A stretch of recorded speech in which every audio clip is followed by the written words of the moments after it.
feet long.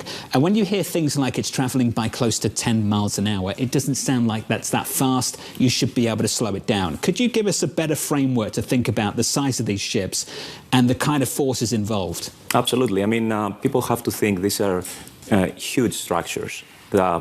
Tens of thousands of tons that travel. The momentum for these structures to stop could take 10, 15 minutes for the moment you lose propulsion. So people, when they see the ship hitting the bridge, the engines have stopped way before, minutes before. It's not easy to really stop this at a moment's notice, like we're used to, with our car, for example. The other thing is obviously when this happened, a lot of the procedures were followed the right way. I mean, the ship through the anchor, for example, tried to slow down the momentum, right? They tried to route away from the pilot. But it is not something, I think it's more of the timing. The timing was really bad when this blackout happened. If it had happened like a few minutes later or before, this wouldn't have happened. As an observer from the outside looking in, when you see the lights go off, come back on, go off, come back on, and black smoke starts to come out of the back, what was it that you thought was going on at that point? Well, I think what people are doing in the bridge, trying to figure out what the situation is, right? They see suddenly things are not responding the way they should. Probably the emergency generators or the emergency systems didn't work, or they were malfunctioning. I mean, I'm pretty sure there was a lot of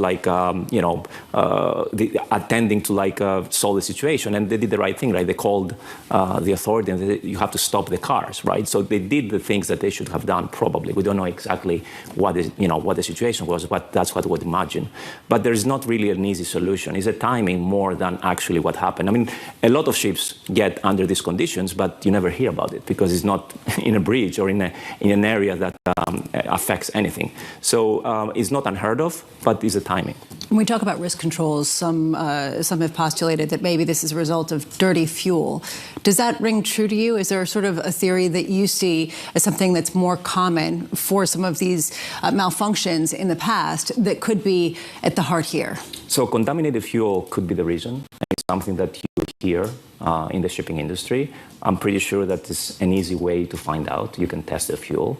And I'm pretty sure that the investigators will find that. But yes, that could be one of the reasons. One economic consequence people have been talking about is that even a 10% increase in capacity in flow to New Jersey, New York, Virginia ports will cause the same kind of backlogs that we saw during the pandemic. How concerned are you about that kind of additional traffic will cause ships to have to wait out in the harbor to get unloaded and to get sufficient dock workers to get it all done?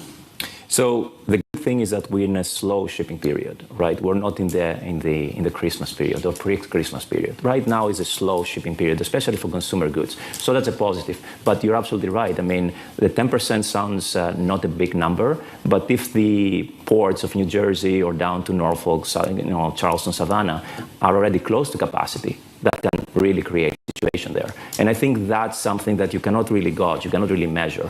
Also, probably the West Coast can take some of the cargo and then rail it to the East Coast. That definitely increases prices. And that's part of, I think, the effects you might feel on the consumer side. But I don't think that is as... in terms of size, it's not going to be anything close to the pandemic, right? We're not talking about anything like that. But keep in mind, this comes on top of what's happening in the Suez Canal and the Panama Canal. So this is not like an isolated incident, because if it goes by itself, then it's not a big deal. But you have the Suez Canal, all the divergence around Africa, and then you have the Panama Canal, where you don't have enough water for the ship to transit, at least not to the rate that they used to. This ship was built in Korea. We hear a ton of protectionist policies and rhetoric coming from Biden and Trump ahead of November. You don't hear it about shipbuilding. The U.S. doesn't make ships anymore. Well, they do, but it's like 3 times more expensive. So it's not, I think it's a cost issue. It's not really, you don't do that, and you cannot compete in a protected economy in the shipping industry in the U.S. So that has been going for decades in the U.S., and everybody either complains or try to protect the industry, depending where you are. But I don't think that's an issue. I mean, Korea builds very high-quality ships. This is a new ship, high-quality built ship. It was maintained well. I mean, it's not really something that I think the focus should be in. Given all your experience in this space, what do you think the timeline is for the cleanup and the rebuild? So if you go back 20, 30 years ago, a similar incident happened down in Florida. It took 7 years to rebuild the bridge. when you talk about that. I'm not a structural engineer, but that's something to think about. Reopening the port, my personal view is that it's going to take months. People talk about a few weeks, but if you see, everybody can see the structure and how much steel is in the water. Think about the salvage operations. How are you going to build this? How are you going to bring these barges and cranes to take all this steel out of the water?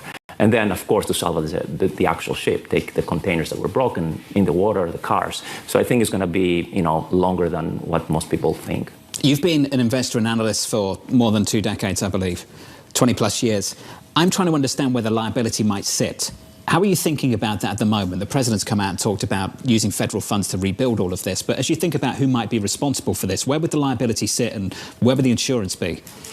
If you take the whole cost of this, is running to multiple billions. I don't think there's going to be anywhere close to that for whoever was responsible on the shipping side. Obviously, the P&I clubs will get involved. I think it's a much more complicated situation than just an accident, a shipping accident, because it's very rare that a shipping accident affects actually ordinary citizens or a structure that is standing there idle. So if 2 ships collide, then it's very simple. Let's say not simple, but is easier to understand where the liability stands. Here you have like a sitting structure and a ship hitting this structure. So it's totally different.